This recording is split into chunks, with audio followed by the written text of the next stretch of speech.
तर हळूहळू माझे सर्व दुःख दूर झाले आणि आम्ही आता सुख समाधानी आहोत. त्यागाचे कार्य घेतले 4-5 वर्षानंतर, मग त्यागाचे कार्य घेतले. त्यागाचे कार्य बी खूप आनंदाने झाले आणि मग भगवंताने आमची परीक्षा घेतली त्यागाच्या कार्यामध्ये.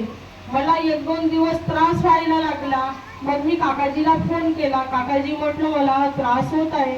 काकाजीनं मला तीर्थ बनवून त्यांनी प्यायला सांगितलं. मग मी ते तसंच केलं योग मागून. माझ्या 2 दिवसातच माझा त्रास नष्ट झाला आणि मग 2 दिवस हवं नाही त्यागाचं. अशानं माझ्या मुलाची एवढी तब्येत बिघडली होती, त्याला खूप ताप आला होता. मग बाबाला योग मागितला. बाबा म्हटलं माझा मुलगा उद्यापर्यंत कोणत्या हालती याच्या तब्येत नष्ट झाला पाहिजे ना चांगला झाला पाहिजे. खरंच देवानं चांगला केला. दुसऱ्या दिवशी बिलकुल ताप नाही, जर नाही, बिलकुल अगदी ठणठणीत होता झाला माझा मुलगा. आम्ही मार्गामध्ये गेलो तेव्हापासून आम्ही सुख समाधानी आहोत. जे मिळत नव्हतं आम्हाला सुख समाधान ते सर्व मिळते. आम्हाला आता कुठल्याही गोष्टीचा त्रास नाही. आम्ही सर्व ठीक आहोत आता भगवंताच्या कृपेने. मी बाबांचं एक छोटस गीत म्हणत आहे.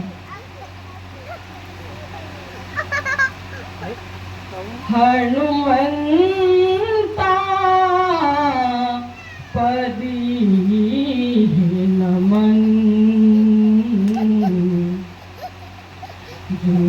देवा पदी नमन.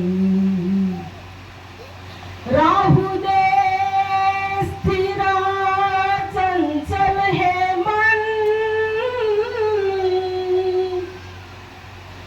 राहू दे स्थिर चंचल हे मन.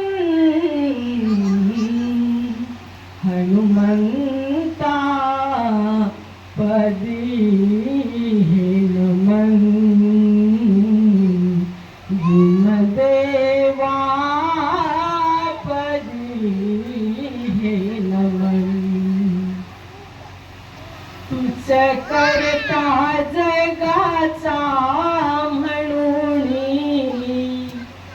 तुझ्या विना नाही आम्हास कोणी.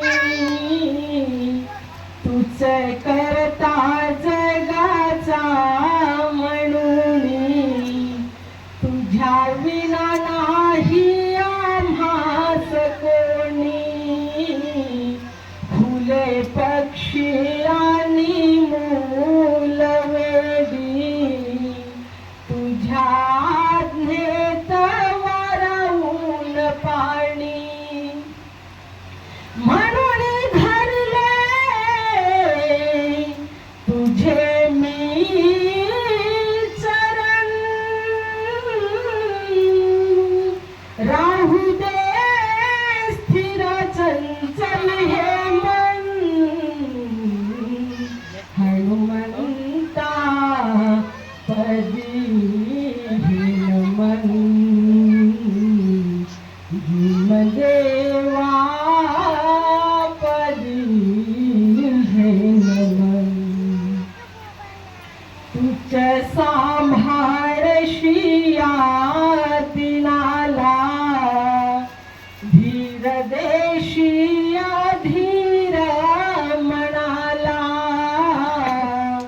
तुझ सांभाळशिया दिनाला धीर देशिया धीर मनाला. दर्शनाने तुझ्या लाभ होतो, जाण आहे ती सेवक जनाला. तव कृपेने तरला सेवक, तव कृपेने तरला सेवक. हनुमंता पदी नमन भीमदेवा पदी हे नमन राहू दे स्थिर चंचल हे मन राहू दे स्थिर चंचल हे मन हनुमंता तू धावून ये माझ्या हाकेला तू टावरे जुमदेवा तू धावून ये माझ्या हाकेला तू टावरे हनुमंता पदी हे नमन जुमदेवा पदी हे नमन. इथेच मी माझ्या शब्दाला विराम देत आहे.